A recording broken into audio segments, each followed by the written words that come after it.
Hello दोस्तों, आपका मेरे चैनल में स्वागत है। आज की कहानी माता कुंती को मिला श्राप।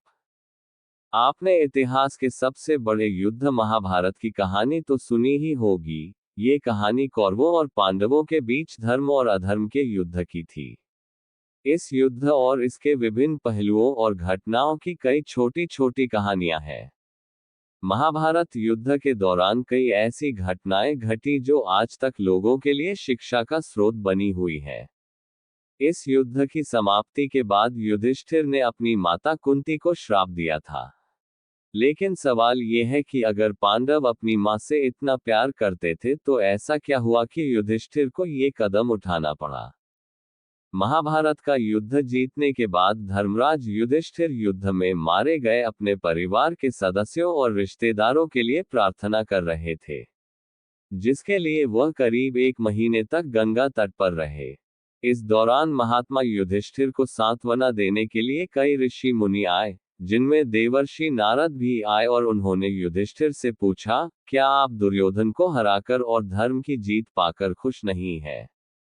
युधिष्ठिर ने नारद जी के प्रश्न का उत्तर देते हुए कहा कि इस युद्ध में मुझे विजय तो मिली, लेकिन साथ ही मुझे इस बात का सबसे अधिक दुख है कि हमने अपने लालच के कारण अपने ही लोगों को मार डाला। अभिमन्यु की मृत्यु से द्रौपदी को जो दुख हुआ उसे देखकर मैं इस जीत को अपनी जीत नहीं मानता। इतने सारे योद्धाओं को मारने के बाद जब मुझे पता चला कि कर्ण हमारा सबसे बड़ा भाई था, तो हम पांचों भाई इस बात से अनजान थे, लेकिन कर्ण था। हम जानते थे कि वह हमारा बड़ा भाई था और हमने अनजाने में अपने ही बड़े भाई की हत्या कर दी।